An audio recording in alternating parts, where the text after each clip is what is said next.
सोनम जी, आपका जन्म कहाँ हुआ?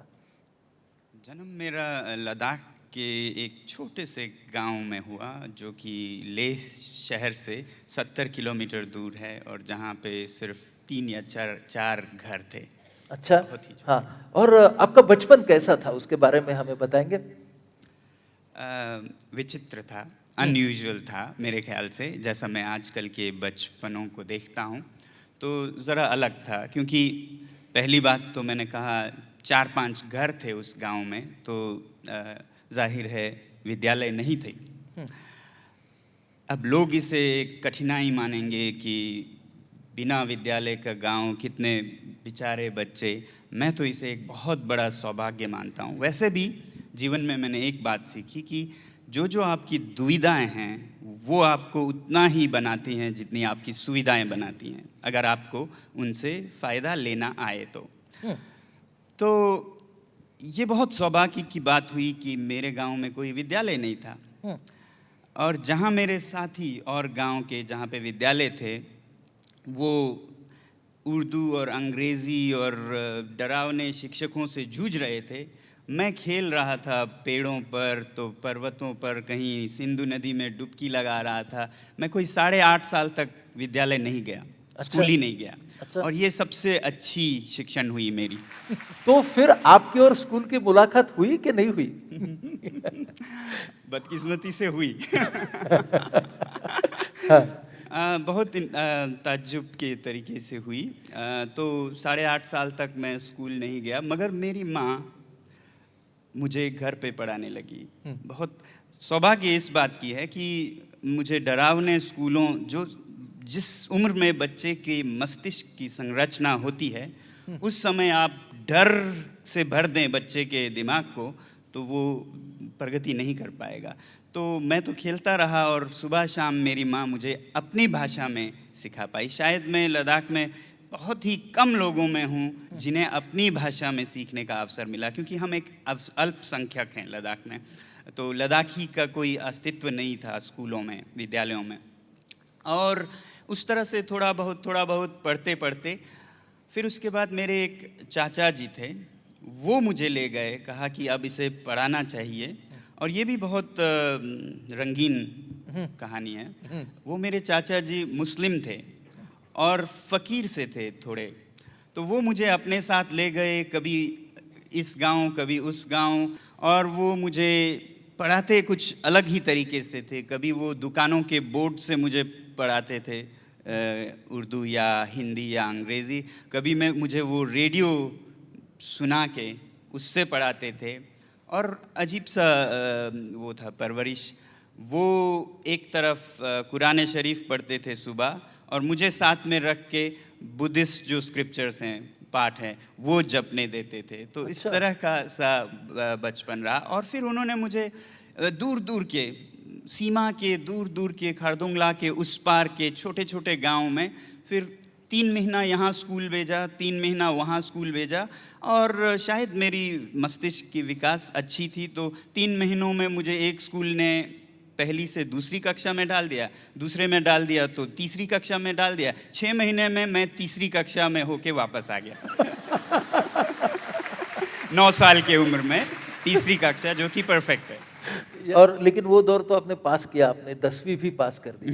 फिर कॉलेज में गए, इंजीनियर बनने का सपना देखा था? इंजीनियरिंग करने का मेरा ऐसा कोई आम लोगों की तरह सपना नहीं था। मैं काफ़ी कंफ्यूज भी था क्या करना चाहिए, मगर 12वीं कक्षा में साइंस पढ़ते पढ़ते, साइंस में मेरी बहुत रुचि थी, कॉनकेव मिरर्स पर पड़ी मेरी नज़र। 11वीं 12वीं में लेंसेज और कॉनकेव मिरर्स पर, और मैं उसी में खो गया कि इसका तो ये प्रयोग किया जा सकता है, इसका तो वो किया जा सकता है। एग्ज़ाम पे शायद कम ध्यान गया, उसके ऊपर और ध्यान गया मेरा। और मैं पूछने लगा बड़ों से कि मुझे तो इसके बारे में, ये किरणों के बारे में कुछ करना है, कहाँ मैं क्या पढ़ सकता हूँ, क्या लाइन ठीक रहेगी। तो मेरे एक अंकल ने कहा कि आपको मैकेनिकल इंजीनियरिंग में ये मिलेगी। तो इसलिए मैंने इंजीनियरिंग चुना, क्योंकि मुझे इन चीज़ों के बारे में पता करनी थी। इंजीनियरिंग कॉलेज में आप गए, श्रीनगर में ही। जी। और इंजीनियरिंग की डिग्री भी हासिल कर दी आपने।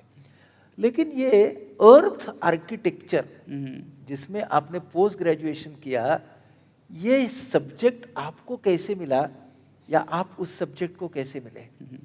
जब इंजीनियरिंग का पहला साल चल रहा था तो उसके बाद हमें जो शाखाएं हैं, सिविल, मैकेनिकल, इलेक्ट्रॉनिक्स, वो चुनने का वक्त आया। तो मैं तो आपको मालूम है कि मैकेनिकल के लिए ही आया, बल्कि उस मिरर्स के लिए आया था। मेरे पिताजी बोलने लगे नहीं, आपको सिविल इंजीनियरिंग करनी होगी। अच्छा। क्योंकि मैकेनिकल में लद्दाख में कोई स्कोप नहीं है, सिविल इंजीनियरिंग में स्कोप है, सब कुछ है, पैसा है वगैरह वगैरह। मैंने कहा मैं तो ये सोच भी नहीं सकता, मैं तो आया ही इसलिए हूँ। बहस हुई, होते होते बात बड़ी हो गई और इस बात पे पहुँचे कि अगर नहीं करोगे तो मेरे से कोई उम्मीद नहीं करना सपोर्ट की। तो मैंने कहा धन्यवाद करके घर छोड़ के चला गया। हाँ। घर छोड़ के तो चला गया, बाहर आया तो सोचने लगा अब करूं क्या, 3 साल के इंजीनियरिंग कैसे ख़त्म करूंगा। और क्योंकि मैंने ठान लिया था कि मैं करूंगा यही चाहे जो हो, तो फिर मैं सोचने लगा मुझे तो खुद कमाना होगा अपने इंजीनियरिंग के लिए। तो कमाने के लिए तो कोई हुनर, कोई स्किल चाहिए। मेरे पास तो कुछ नहीं है, मगर मैं साइंस और मैथ्स पढ़ा सकता हूँ। तो मैं लद्दाख वापस गया इंजीनियरिंग के उन दिनों में, सर्दियों में, जब हमारा इंडस्ट्रियल टूर हो रहा था। तो मैं किसी तरह उसे छोड़ के लद्दाख में एक कोचिंग सेंटर करने शुरू गया। मैंने देखा था कि लद्दाख में बहुत शोषण हो रहा था बच्चों का, शिक्षकों के ट्यूशन के कारण से। तो हर जगह शिक्षक क्लास में पढ़ाने के बजाय ट्यूशन ट्यूशन ट्यूशन और बहुत बड़ी फीस लेकर। तो मैंने 19 साल की उम्र में एक एंटरप्रेन्योरशिप शुरू की, जिसमें एक पता नहीं कैसे एक बड़े भवन को मैंने किराए पे लिया। जेब में लंच खाने के लिए पैसा नहीं था खाना खाने, मगर ले लिया। और फिर एक सेक्रेटरी को हायर किया, एक टाइपिंग और साइक्लोस्टाइल मशीन अरेंज किया, और एक बड़े पैमाने पर एडवर्टाइजमेंट किया कोचिंग सेंटर। और फिर अलग तरीके से पढ़ाने लगा, जिसमें क्योंकि मासेस में बहुत तादाद में पढ़ाना था और बहुत कम फीस लेना था, तो मैंने 5 गुना कम फीस लेने का विचार किया औरों से। और बहुत लोग बच्चे आए, और उसमें मैंने ऐसे तरीके लगाए कि जिससे ये ज़्यादा होना कमी नहीं बल्कि खूबी बन जाए। तो उसमें मैं जो होनहार बच्चे थे उनका स्पेशल क्लास लेता था कि वो टीचर बने, जो वीकर बच्चे हैं, और जो वीकर हैं उनको होनहारों से रेमेडियल मिलता था, और जो होनहार हैं वो सुपर होनहार बन जाते थे, क्योंकि अब मास्टरी हो गई, सिखाने पे आप सीखते हैं सबसे अच्छा। तो इस तरह से एक तरफ तो वो बहुत अच्छा करने लगे, दूसरी तरफ 2 महीनों में मेरे 4 साल का इंजीनियरिंग का पैसा पूरा हो गया। तब्दीली सबसे बड़ी 2 आई। एक तो मुझे ये लगा कि ये पैसा जो है वो जब चाहो कर सकते हैं, ये बड़ी बात नहीं, तो वो ख़त्म हो गया। मैं बहुत खुशनसीब हूँ कि बहुत जल्द ही ये पैसे का बीमारी ख़त्म हो गई, हाँ। भूत ख़त्म हो गई। दूसरी बात, मैं 2-4 हुआ ऐसे बच्चों से जो इतने होनहार थे, जिनका दिमाग इतना अच्छा था, मगर सिस्टम के कारण वो फेल हो जाते थे। आपको बताऊं, उस वक्त मैट्रिक में 10th क्लास में 95% बच्चे फेल हो जाते थे। 95%, 5% पास। तो ऐसे अच्छे होनहार बच्चे कैसे फेल हो जाते हैं? तो मेरा ध्यान ये सिस्टम सुधारना चाहिए, इस पर पड़ा। ओके। तो उसके बाद मैं लद्दाख जाके जैसे ही इंजीनियरिंग किसी तरह ख़त्म की, उसके बाद मेरा दिमाग सिस्टम सुधारने में गया, और इंजीनियरिंग तो ख़त्म करना था इसलिए ख़त्म किया। और उसके बाद मैं शिक्षा सुधार में लग गया। इंजीनियरिंग को मैंने, हालांकि मेरा पहला प्यार था, उसे थोड़ा अलग रखा, क्योंकि कॉल जो बुलावा है वो ज़्यादा चीख पुकार शिक्षा की थी। ट्रेनिंग कैसे दे वो कर रहे थे, टेक्स्ट बुक्स बदल रहे थे, गांव के लोगों को अपने स्कूलों को अपनाने का, कि ये सरकारी है बोल के ना छोड़ दें, ये मेरा विद्यालय है, अपनापन कैसे जगाएं। तो करते करते एक क्षण आया जहाँ पे किताबें ठीक हैं, शिक्षक ठीक है, अब भवन का बहुत मुसीबत हो रहा था। कि ऐसे भवन थे जो -20 के लद्दाख के सर्दियों में, अंदर भी -10-20, जम रहा है पानी, हाथ जम रहे हैं, और बच्चों से उम्मीद करते हैं कि वो 10वीं का एग्ज़ाम दे। तो इस वक्त मैंने इंजीनियरिंग को बुलाना शुरू किया, जो अपनी पढ़ाई थी, कि किस तरह से मैं ये समस्याएं सुलझाऊं, विद्यालयों का और लोगों का भी, किस तरह से हम अपने जो निसर्ग में, प्रकृति में सुविधाएं हैं, उनसे अपने दुविधाओं को ख़त्म कर सकें। इसके लिए तो वो इसके अर्थ लिए- आर्किटेक्चर। जी जी जी, इसके लिए पहले मैंने अपने लोगों से, जो लद्दाख के गांव के लोगों से, मिट्टी के भवन कैसे बनाएं, और वो तो परंपरा थी, उसको कैसे सुधारें और सीखें, और फिर साइंस का प्रयोग करते हुए सूर्य के गर्मी को कैसे उसमें जोड़ें, इस पर काम करने लगा। और ताज्जुब की बात है कि ये जो मिट्टी है, जो कि इतनी सुंदर मटेरियल है घर बनाने की, इसको कोई बढ़ावा नहीं देता, बल्कि हमारे देश की आधी आबादी मिट्टी के घरों में रहती है और दुनिया की 1/3। मगर एक भी आर्किटेक्चर यूनिवर्सिटी या कॉलेज ऐसा मैंने नहीं देखा है जहाँ पे इस कला को सिखाया जाता हो। सिर्फ एक जगह है दुनिया में, विडंबना ये है कि वो फ्रांस में है, और रहते लोग भारत में आधी आबादी मिट्टी के भवनों में। तो एक यूनिवर्सिटी है ग्रेनोबल में, जो कि मास्टर्स, पोस्ट मास्टर्स और डॉक्टरेट, पोस्ट डॉक्टरेट लेवल तक मिट्टी के घरों के आर्किटेक्चर में स्पेशलाइज करते हैं। तो मैं ढूंढते ढूंढते वहाँ पहुँच गया। इसलिए ढूंढते ढूंढते वहां पहुंच गए। हाँ, लेकिन मुझे कहिए दो बातें। एक तो फ्रांस जाने के लिए और वहां पढ़ने के लिए आपको फ्रेंच भी सीखना पड़ा। जी, ये कोर्स फ्रांस में थी, और फ्रांस के लोग अंग्रेज़ी ज़्यादा नहीं बोलते हैं, और सिर्फ फ्रेंच में था। उस कोर्स के दौरान मैंने शायद 1-2 शब्द अंग्रेज़ी के सुने होंगे, मगर मैंने तो सीखना था, तो मैं 1 महीना पहले गया और फ्रेंच सीखने लगा, और आर्किटेक्चर पढ़ते पढ़ते फ्रेंच भी सीख के मास्टर्स, पोस्ट मास्टर्स। और ये शिक्षा के लिए जो फंड्स चाहिए थे, पैसा चाहिए था, वो मैंने कहा ना आपको, मैंने जो पैसे कमाने थे वो 2 महीने में 4 साल की कमा ली, और फिर 2 साल मैंने एक एडवाइजरी रोल लिया नेपाल में, जिससे मैंने 10 साल का कमा लिया। उसी में मैं ये पढ़ाई भी कर लिया आपने। क्या बात है। अच्छा, ये सेकमोल क्या है? सेकमोल यानी students educational and cultural movement of Ladakh. ये एक संस्था से ज़्यादा है, मैं कहूँगा एक उत्तर है एक समस्या का, जो लद्दाख जिससे जूझती है। जब हम अपनी पढ़ाई कर रहे थे यूनिवर्सिटी में, इंजीनियरिंग कर रहे थे, हम और साथियों के साथ जो कि लाइक माइंडेड थे, पूछने लगे कि ये क्या हो रहा है, 95% फेल हो रहे हैं और हम चूं तक नहीं कर रहे हैं, ये तो सिस्टम फेल हो रहा है, ये बच्चे फेल नहीं हो रहा है। किसी भी सिस्टम में अगर 95% प्रोडक्ट्स फेल हो जाएं तो सिस्टम पे सवाल उठानी चाहिए। तो हम बातें करते करते प्रश्न करने लगे। तो जब मैंने ये सोचा कि इंजीनियर तो बहुत हैं, इस सिस्टम को बदलने वाला नहीं दिख रहा है, हमें ये करना ज़्यादा ज़रूरी है, क्योंकि हज़ारों इंजीनियर्स बंधे पड़े हैं, खुल जाएंगे अगर ये सिस्टम बदल जाए। तो उस समस्या के एक तरह से रिस्पॉन्स था, एक उत्तर था कि हमने एक संस्था सा शुरू किया, उसका नाम था students educational and cultural movement of Ladakh. आज इस संस्था का एक कैंपस है। जी जी जी, एक स्कूल है। जी। तो आप देखेंगे ये जो है पूरी तरह सूर्य ऊर्जा पे चलती है ये कैंपस, और ये दक्षिण दिशा की तरफ को मुख किए हुए है इसके खिड़कियाँ, और दक्षिण वो दिशा है जहाँ पर सूर्य झाड़ों में चलती है।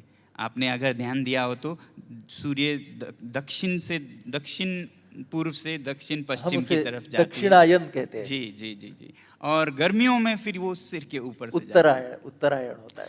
तो ये कैंपस बनी है मिट्टी से, जो आपके पैरों के नीचे है, जो कि हर किसी गरीब अमीर को उपलब्ध है, और इसे गर्मी देती है सूर्य, जो कि फिर सबके लिए उपलब्ध है, चमकता सबके लिए है, चाहे निर्धन हो धनी हो। तो ये हमारा कैंपस है। इस पे ये जो भवन बने हैं, इन पे दक्षिण की तरफ को आपको या शीशे दिखेंगे या ग्रीन हाउसेस दिखेंगे प्लास्टिक के, जो कि सर्दियों में उतर आती हैं और गर्मियों में ये रोल अप हो जाती हैं। ये जो आप देख रहे हैं, ये जो प्लास्टिक का ग्रीन हाउस है, ये ऊपर हो जाती हैं, जिससे कि जो ऊर्जा है इसके अंदर ग्रीन हाउस में जो ऊर्जा हवा को गर्म करती है, वो फिर गर्म हवा ऊपर उठकर भवन के अंदर खिड़की से जाए और अंदर का जो ठंडी हवा है वो ग्रीन हाउस की तरफ आए। एक चक्र, पवन चक्र, कन्वेक्शन करंट चलती है, जिससे कि अंदर जो मिट्टी की बड़ी मोटी दीवारें हैं, जो कि हम बना सकते हैं सिर्फ तब जब मिट्टी से बनाएं, वरना कोई अमीर नहीं होगा जो 2 फुट की सीमेंट की दीवारें बनाएं, तो ये मिट्टी में ही संभव है। तो ये जो मिट्टी की दीवारें हैं उस गर्मी को चूस लेती हैं, समा लेती हैं अपने आप में दिन भर में, और फिर रात को जब बाहर का तापमान -10 -20 जाता है तो ये गर्म दीवारें कमरे को अपनी गर्मी देनी शुरू करती हैं। हाँ। तो ये क्लासरूम, क्लासरूम है। हॉल्स, एम्बियंस जो अंदर का है वो है। और ये आपने स्कूल का पूछा, ये मैं कहना चाहता था, जो क्लासेस हैं उनमें सर्दियों में भी शाम को भी +14 के लगभग तापमान रहता है, जबकि -20 -25 तक बाहर जा सकता है। तो एक तो ये प्रकृति का फ़ायदा लेते, धूप का फ़ायदा लेते हुए, फिर मैं कह रहा था जैसे हर कठिनाई के साथ एक अवसर भी जुड़ा होता है। लद्दाख बहुत ठंडी जगह है, मगर लद्दाख सबसे सनी जगह भी है। यहाँ पर 365 में से 300 दिन साफ आसमान होगा, धूप कड़ाके की होगी, -30 हो भी तो धूप बहुत अच्छी होती है। तो हम बहुत बार रोते हैं -30 पे और सर के ऊपर चमकते धूप को भूल जाते हैं। इस कैंपस का दूसरा मकसद था ऐसा एक भिन्न तरीके का विद्यालय जिसमें जो फेल हो जाते हैं सिस्टम में उनको एडमिशन मिले। तो यहाँ का ये बहुत अलग स्कूल है जिसमें एडमिशन सब चाहते हैं, मगर वही पाते हैं जो क्वालिफिकेशन जिनका फेलियर इन 10th क्लास हो। मगर हम फेलियर्स को लेके, ये तो फेलियर हैं, इनको तो लकड़ी का काम सिखाओ, सिर्फ लोहे का काम सिखाओ, इस तरह से नहीं देखते हैं। हम समझते हैं कि ये फेल हुए तो ये अपने कारण से नहीं, ये तो सिस्टम के कारण से फेल हुए, व्यवस्था के कारण से। और इनका दिमाग औरों से बहुत बार तो बहुत आगे होता है, इसलिए वो चल नहीं पाते हैं, इसलिए फेल भी हो जाते हैं। तो ये बहुत सोचने की बात है कि फेल क्या है और पास क्या है। तो हम इन सो कॉल्ड फेलियर्स को न सिर्फ सामान्य बल्कि नेता, लीडरशिप रोल में देखना चाहते हैं। तो हम फ्रॉम फेलियर टू लीडरशिप के समझ से एक फाउंडेशन ईयर चलाते हैं, 1 साल का। ये एक देश की तरह चलता है, छोटे से देश की जगह। ये है भी बहुत अलग थलग रेगिस्तान में, तो एक छोटा सा देश समझ लीजिए जहाँ पे सरकारें बनती हैं 2 महीने के लिए, स्टूडेंट्स इलेक्ट करते हैं, इसका चुनाव होता है और 2 महीने की सरकार होती है। उस 2 महीने के शुरू में वो अपने उद्देश्य, गोल सेटिंग करते हैं, प्लान्स बनाते हैं, बजट बनाते हैं और 2 महीने में वो उसे कार्यान्वयन करते हैं। और उसके बाद एक बहुत बड़ा असेंबली सेशन होता है जिसमें उन्हें प्रस्तुति करनी पड़ती है कि मैंने क्या किया, क्या सीखा, क्या नया किया है, क्या करने की ज़रूरत है अगले सरकार को।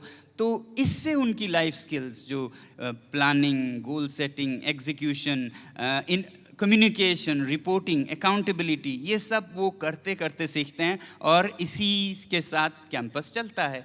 और फिर वो इन 2 महीनों में सरकार के विभिन्न पहलुओं को संभालते हैं। कुछ डेयरी संभालते हैं, कुछ gardening, organic farming, solar energy, winter green houses, kitchen, technology वगैरह। तो वो खुद अपने जो खुराक है, फूड, उसका एक बड़ा हिस्सा खुद पैदा करते हैं। उसी तरह हर चीज़, जैसे बर्फ़ के बीच में हरी सब्ज़ी आपको मिलती है तो वो सब बच्चे संभालते हैं। गाय रखते हैं काउ शेड्स में। तो इस तरह से वो अपना संभालते हैं और अंत में वो फिर ये प्रस्तुति करते हैं जैसा आप देख रहे हैं असेंबली के सामने। और उस समय हम एक विशिष्ट अतिथि को बुलाते हैं शहर से, ताकि ये जो सेरेमनी है उसको एक स्तर मिले जिसके लिए वो सब ये सिस्टम को अच्छी तरह चलाएं। तो इसे इंस्टीट्यूशनलाइज जिसे कहेंगे करने की कोशिश करते हैं। तो आज तक के ये पूरा आपका जो प्रवास है, शिक्षा सुधार के लिए आप काम कर रहे हैं, उससे आगे जाकर पूरे लद्दाख की जो कौम है, लद्दाख का जो सब प्रदेश है, उनके लिए आप काम कर रहे हैं। ये पूरी जर्नी में सबसे सीरियस चैलेंज आपको कौन सा मिला? कि जब ये शिक्षा का काम हमने शिक्षा को घर घर का मुद्दा बनाए, ये सिर्फ सरकारी विद्यालयों का, सरकार का ना रह जाए, जब तक लोग इसे अपनाएंगे नहीं तब तक सुधरेगा नहीं। जब तक हर कोई अपने विद्यालय को अपना मंदिर न समझे, गाँव में भी सरकारी विद्यालयों को भी, और शिक्षा को एक बहुत बड़ा क्या कहेंगे प्रायोरिटी, प्राधान्य, उसमें अग्रक्रम, प्राथमिकता न दें, तब तक इस देश में सुधार नहीं होगा। और जब तक गांव के विद्यालय, जहां पर हमारी 80% शायद बच्चे जाते हैं, वो नहीं सुधरेगा, तब तक भारत नहीं सुधरेगा। ये शहर के 2-4 प्राइवेट स्कूलों से एक ट्रेन उतनी आगे जा सकती है जितने की इंजन और डब्बे साथ मिलकर जाएं। इंजन 2 मील आगे, डब्बे पीछे रह जाएं, तो वो किसी औरों के मुकाबला नहीं कर पाएगी। तो इसलिए हमने एक आंदोलन छेड़ा कि लोगों का मुद्दा बनाए, गांव-गांव में हर एक शिक्षा शिक्षा शिक्षा, उनके ज़ुबान पे शिक्षा ही हो। और ये बहुत सफल हुआ, और इसमें हमें सब लोगों ने बहुत सहयोग दिया, नेताओं ने, अधिकारियों ने। मगर जब ये कुछ ज़्यादा सफल होने लगा, तो सफलता अपने आप में एक चुनौती बन जाती है। तो बहुत सारे जो क्या कहेंगे हम राजनीतिक हैं, उनको ये डर सताने लगा मेरे ख्याल से कि अब ये तो हर घर में पहुंच गए, ये तो कभी भी हमें ही हटाना दें। तो ये इनसिक्योरिटी, और फिर जो ब्यूरोक्रेट्स हैं उनमें ये तो सरकार का सारा काम ये कर रहे हैं, क्रेडिट इनको जा रहा है, ऐसे ऐसे कुछ डेवलपमेंट्स हुए जिसके कारण से ये कुछ नेता और कुछ अधिकारी हमारे खिलाफ हो गए। और उन्होंने बात यहाँ तक पहुँची कि ऐसे इल्ज़ाम लगाने शुरू कर दिए कि मैं एक चाइनीज़ एंटी नेशनल हूँ जो भारत को डिस्टेबलाइज करने के लिए आया हूँ, इसलिए कि वो शायद कुछ ऐसे कानून का प्रयोग कर सकें और 2 साल के लिए बिना ट्रायल के मुझे जेल में भेज सकें। तो कुछ 5 साल पहले ऐसे परिस्थितियाँ आए, और उस वक्त मतलब आज या कल में मुझे गिरफ्तार करने लोग आएंगे, ऐसा हालत था। मगर फिर ये कोई वो नहीं थी, मैंने उसका भी पूरा फ़ायदा लिया और इंतज़ार करने लगा, बल्कि लेटर लिख के बुलाया कि आप लोग मुझे गिरफ्तार करने आए नहीं, क्या हो रहा है। तो शायद ये देखकर वो सोचने लगे कि गिरफ्तारी तो इनको फ़ायदा करने वाली है तो ये एक चैलेंजिंग, चुनौतीपूर्ण था। ये तो एक कठिनाई थी। एक सेटिस्फैक्टरी मूवमेंट स्कूल के जर्नी में। हाँ, एक समस्या थी लद्दाख में कि सरकारी स्कूलों में सर्दियों की छुट्टी के बाद 1 मार्च को विद्यालय खुलते हैं, और सरकारी स्कूलों में उन दिनों, अभी बदल गया है, उन दिनों शिक्षक 1 मार्च को आते नहीं थे। वो 2 को भी नहीं, 5 को भी नहीं, 15 को भी नहीं। 15 अप्रैल हो जाता था और बहुत सारे गांव में शिक्षक आए नहीं, स्कूल पे ताला है, और गांव के लोगों को भी शायद उतना फिक्र नहीं। ये आम बात थी लद्दाख के गांव में कि स्कूल खुलने हैं 1 मार्च को और अप्रैल आ गया, स्कूल नहीं खुले हैं। तो जो अधिकारी थे वो कभी डराते थे कि आपको जाना होगा स्कूल, या कभी कोई परवाह नहीं करते थे, मगर बदल नहीं रहा था। तो हमने एक विलेज एजुकेशन कमिटीज़ के ट्रेनिंग में ये फैसला किया कि हम एक अलग तरीका अपनाएं, इस तरह के उन पे दबाव डालें, हमारा हक, हमारी ये, या अधिकारियों से शिकायत करें, उससे हट के। तो हमने क्या किया, उस सर्दियों में एक आंदोलन छेड़ी कि हम अपने शिक्षकों का सादर स्वागत करेंगे विद्यालय में, फूलों के साथ, चाय के साथ, एक उसके साथ 1 मार्च को। और रेडियो पे हमने ये एडवर्टाइजमेंट देना शुरू कर दिया कि इस साल से 1 मार्च को शिक्षक स्वागत दिवस मनाएंगे हर गांव में। और सब शिक्षक, उन्हें मालूम है कि 1 मार्च को स्वागत दिवस होने जा रहा है, सारा गांव स्कूल में होगा, और हम ना होंगे तो क्या होगा होंगे तो हमारा आदर होगा, नहीं होंगे तो वही जो लोग हैं हुजूम संगठन बन जाएगा और जो नारे लगाने लग जाएंगे, तो भाई आदर ही अच्छा रहेगा। एक मार्च को जाते हैं, और उस साल से, लगभग उस साल से हर गांव में 1 मार्च को सभी शिक्षक पहुंचने लगे। बहुत इससे क्या बात है, क्या बात है। अभी सोनम जी, आप एक एक्टिविस्ट है, आप एक अच्छे संयोजक है, आप टीचर तो है ही, हाँ, क्योंकि वो टीचर से तो सब बात शुरू हो गई थी। अभी मैं आपको एक छोटा सा खेल नहीं, डेमोन्स्ट्रेशन, समझो आपको 5 मिनट के लिए, अगले 5 मिनट के लिए हम सबकी क्लास लेनी है, और उस क्लास का सब्जेक्ट है proper use of solar energy. ये रही आपकी क्लासरूम, ये रहे आप, क्लास शुरू।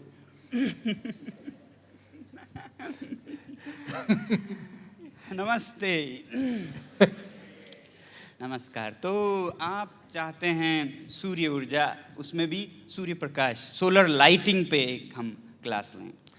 तो मैं एक ऐसा क्लास लेना चाहूँगा जिसके बाद आप लोगों को सोलर लाइटिंग का एक पैकेज तोहफे में दूं, और आपके हर घर में शायद 2 घंटे के लिए आप ऐसी सूर्य ऊर्जा का क्या कहेंगे, इन्वेंशन या डिवाइस लेके जाएंगे, जिससे आप अपना काम कर पाएंगे सूर्य प्रकाश में, सोलर लाइटिंग के साथ।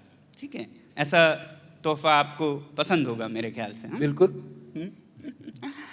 तो जैसा आपने देखा, हम इस कैंपस पे सोलर लाइटिंग जब करते हैं तो लोग ज़्यादा देखते हैं और सोचते भी हैं कि हम ये सोलर फोटोवोल्टाइक पैनल्स जो है इससे ऊर्जा लेते हैं, फिर बैटरीज में इसको बंद करते हैं, फिर रात को इसकी ऊर्जा और प्रकाश को हम देते हैं। सही बात है, मगर ये सबसे अच्छा डिवाइस नहीं है, क्योंकि बैटरी बनाने में बहुत जहरीले रसायन का प्रयोग होता है, पैनल्स में भी कोई कम जहरीले नहीं होते हैं। तो ये ठीक है, मगर सबसे अच्छा नहीं है। अब मैं आपको सबसे अच्छा सोलर डिवाइस बताना, सिखाना या क्या देना चाहूँगा, और वो है हमारे कैंपस का कैंपस टाइम। इस कैंपस पे अपने तरह के हर चीज़ हैं। इस कैंपस पे एक कैंपस टाइम्स न्यूज़पेपर है एक देश की तरह, उसी तरह कैंपस रेडियो भी होता है, उसी तरह एक कैंपस टाइम है जो कि इंडियन स्टैंडर्ड टाइम से 1 घंटा आगे है। तो मैं ये कॉन्सेप्ट आपको सिखाना चाहूँगा और उपहार में देना चाहूँगा। इसमें क्या है कि खासकर युवा पीढ़ी आजकल रात को 12, 1, 2 तक जागते हैं, पढ़ते हैं या मस्ती करते हैं, और फिर सुबह 9 बजे तक, 10 बजे तक सो जाते हैं। और इनमें से बहुत बार तो पर्यावरण कार्यकर्ता भी होते हैं। और हमारा ये मानना है कि आप अपने घड़ी को 1 घंटा आगे कर दीजिए। इसमें आपको कोई 25,000 नहीं लगाने पड़ेंगे, 1 लाख नहीं लगाना पड़ेगा। आपके घर में हो सकता है तो, या अपने मानसिकता की एक बात है। तो हम क्या करते हैं, जो आप कर सकते हैं, यही मैं बताना चाहूँगा कि 1 घंटा घड़ी को आगे कर दिया, तो जब 10:30 बजे हम लोग सोने जाते हैं तो उस वक्त 9:30 बजे होते हैं, और जब हम 6:30 बजे उठते हैं तो उस वक्त 5:30 बजे होते हैं। और सबसे अच्छा सोलर लाइटिंग फोटोवोल्टाइक से नहीं, सबसे पवित्र और अच्छी प्रकाश सूर्य की सुबह 5:30 बजे जो पौ फटते हुए होती है, वो सोलर लाइटिंग सबसे अच्छी सोलर लाइटिंग है। अगर हम उस समय सोते रहें 9 बजे तक खर्राटे मारते हुए, धूप निकल रही है, सोलर लाइटिंग कमरे में भरी पड़ी है, और फिर सोलर लाइटिंग यूज़ करके बैटरी से 11 बजे तक, 12 बजे तक काम करते रहें, तो ये अगेंस्ट नेचर है।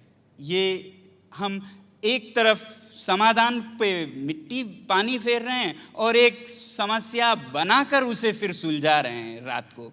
ये कोई समझ की बात नहीं। तो हम चाहते हैं कि आप सब अपने घरों में सोलर लाइटिंग यूज़ कर सकते हैं, रात को जल्दी सो के और सुबह जल्दी उठ के। ये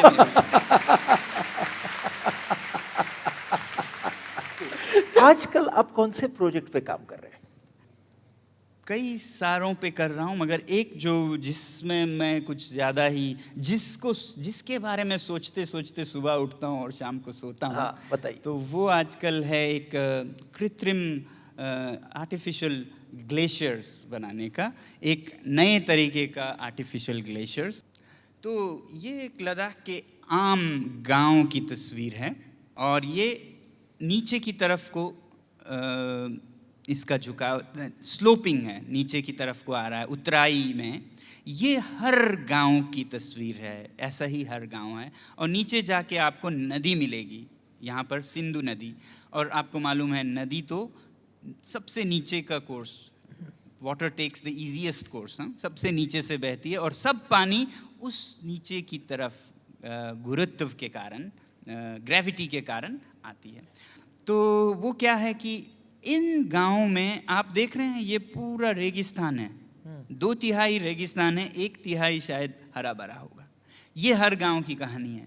यहाँ पर पानी की बहुत कमी है और पानी की कमी पूरे साल में नहीं रहती, केवल अप्रैल मई में जबकि बुआई होती है तब पानी मिले। तो जून में तो बड़ा पानी बल्कि बाढ़ आ जाता है जब ग्लेशियर्स पिघलने शुरू हो जाते। तो ये 2 महीने का कैसे हम निभाएं, ये सवाल है जिसके कारण से ये सब रेगिस्तान पड़ा है। और सितंबर अक्टूबर के बाद कोई खेती नहीं करता, वहाँ एक खेती होती है अगस्त सितंबर तक, उसके बाद कोई खेती, कोई पानी की ज़रूरत नहीं है। तो जो बर्फ़ फिर भी पिघलता है वो सीधा नालों से होके नदी में चला जाता है, बिल्कुल ज़ाया नवंबर दिसंबर जनवरी ज़ाया, और वो पानी कम नहीं होता है। तो हम ये कर रहे हैं, इस पे काम पहले भी हुआ है, ये तरीका सिर्फ अलग है हमारा, कि इस नवंबर दिसंबर जनवरी के पानी को अगर हम स्टोर करें, संरक्षण करें, तो अप्रैल मई में काम आ सकता है। मगर अब गांव की खेती करने के 3 महीने का पानी स्टोर करें, ऐसा तालाब आप कैसे बनाएंगे? ये तो बहुत महंगा होगा, किसी भी देश के लिए महंगा होगा जिसमें बिलियन लीटर्स का पानी हो।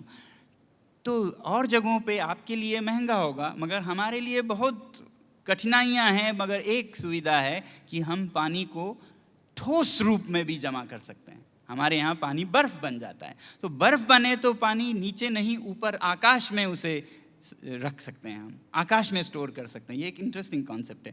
तो पानी को बर्फ़ के पहाड़ बनाकर रखें सर्दियों में, और जब बाहर आने पर अप्रैल मई में, तब उसका पिघलता पानी आपको मिले जो दिसंबर जनवरी का था। करते क्या हैं इसमें देखिए कि अगर आप ऊंचाई पे एक पाइप का मुख रख दें, पाइप का, और उस पाइप को नीचे लाएं, तो जितनी ऊंचाई से लाए उतनी ही ऊंचाई तक वो पाइप में पानी चढ़ता जाएगा। 100 मीटर ऊंचाई से अगर आपने शुरू किया, उसे ज़मीन के नीचे से पाइप अंडरग्राउंड लाए, तो 100 मीटर ऊपर तक, समझ लीजिए एक टेलीफोन टावर है, मोबाइल टावर 100 मीटर का है नीचे गांव में, उस पर अगर आप पाइप लगाएंगे तो उसके ऊपर से पानी गिरने लगेगा बिना किसी पंप के, बिजली के, प्राकृतिक। और जब सर्दियों में -20, -30, हवा के कारण, विंड चिल फैक्टर से -50 तक हो सकता है, तो पानी गिरते गिरते ही खुद बर्फ़ जम जाएगी, और गिरता जाए जमता जाए, तो आप 100 मीटर तक का पहाड़ बन जाएगा। तो ये सिद्धांत है, मगर सिद्धांत तो बहुत लोग देते हैं, इस सिद्धांत पे कोई इससे वो नहीं मानेगा। तो इसलिए हमने एक छोटा सा प्रोटोटाइप बनाया कि यह सिद्धांत क्या काम करती है, इससे पहले कि हम एक बड़ा बनाएं। तो इस पिछले साल सर्दियों में हमने एक स्टूडेंट्स प्रोजेक्ट के रूप में अपने कैंपस में ये लिया, जिसमें हमने ये छोटा सा पाइप लिया, बिल्कुल छोटा, क्योंकि ये प्रोटोटाइप है। इसका भी जो पानी लेते हैं वो कोई 15 मीटर ही ऊंचा है, यहाँ पे ज़्यादा ज़रूरत नहीं है। और देखते ही देखते ये पानी जमता गया और ये एक बर्फ़ का छोटा सा पहाड़ बन गया। तो ये जो स्टूडेंट्स के साथ मैं जिन्हें गाइड करता था, ये है जिन्होंने ये ग्लेशियर बनाया।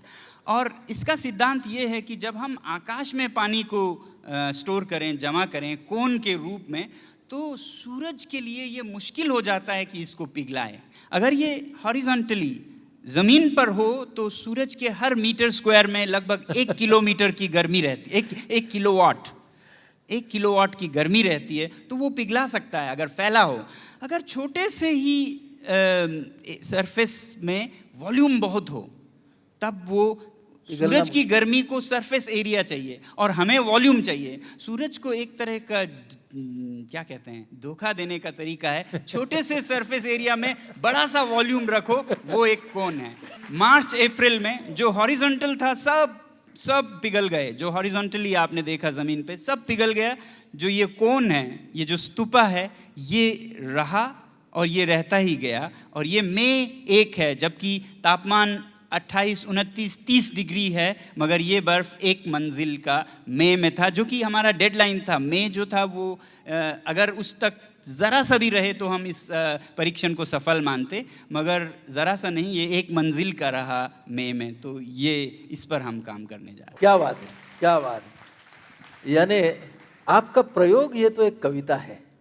धन्यवाद। इतनी सुंदर है, विज्ञान भी कविता हो सकता है। अंत में आप हम सब लोगों के लिए बियॉन्ड सेल्फ, खुदगर्ज बनना और खुद के पार होना, इसके बारे में क्या कहेंगे? मैं ये कहूँगा कि अनेक प्राणियों में शायद मनुष्य को ही ये फैकल्टी, ये सुविधा, मानसिक सुविधा या संभावना मिली है कि वो अपने से ज़्यादा सोच सकता है। और ऐसी सुविधा, ऐसी संभावना पाकर भी सिर्फ अपने आप में ही स्वकेंद्रित रहे, तो इससे बड़ी गलती, दुख की बात कोई नहीं होगी। और वैसे भी मेरा स्वार्थ से कुछ अलग मतलब से देखता हूँ मैं। सबसे सच्चा स्वार्थी वो है मेरे ख्याल से जो औरों के सोचता हो, क्योंकि औरों का जब वो सोचता है तो और भी उसकी सोचने लगते हैं, तो उसका स्वार्थ तो सबसे अच्छा उसी में पूरा होता है जब वो औरों के लिए कुछ करता है। तो सच्चे स्वार्थी बनिए, सच्चे स्वार्थी बने। बहुत अच्छी बात। अब लास्ट में लड़ाकी का एक गाना। हाँ, क्योंकि हम मन से और सुर से लड़ाख में जाना चाहते हैं। Sanchige no tanomokun achwing stam siksun. Sanchige no tanomokun achwing stam siksun. ABC lop kakha mapang, ABC lop kakha mapang. Kakha pong rangs kaston sin he, kakha pong rangs kaston sin he. Fanchige no tanomokun achwing stam siksun. अर्थ है, सुनिए मेरे भाइयों और बहनों, बड़े भाई की एक गुजारिश, ABC ज़रूर सीखिए मगर क ख न छोड़िएगा। अगर आप क ख को छोड़ देंगे तो अपनी संस्कार, अपनी भाषा को भूल जाएंगे। तो उसी तरह वो बोलते हैं, कोट पतलुन गोन रंग लुक्स माफांग, कोट पतलुन गोन रंग लुक्स माफांग, रंग लुक्स पों रंग ससुसिन है, ओ रंग लुक्स पों रंग ससुसिन है. Sanchige no tanomokun achwing stam siksun. Coat पतलून ज़रूर पहनिए मगर अपनी वेशभूषा ना भूल जाइए। अगर आप वो भूल जाए तो आप बिना संस्कृति, बिना एक उसके हो जाएंगे, संस्कार के हो जाएंगे। क्या बात, क्या बात। आप लेह से लेकर यहाँ आए और पूरा एक सिर्फ लद्दाख का ही जीवन नहीं, हमने यहाँ पे एक सच्चा भारतीय भी देखा और एक सच्चा मानव भी देखा जो मानवता की सेवा में जुड़ा हुआ है। और एक बाजू आपका साइंस है, आपका विज्ञान है, जो आपको मदद कर रहा है खुद से बाहर जाने के लिए। विज्ञान और एजुकेशन, ये दोनों को आपने मिलाया है।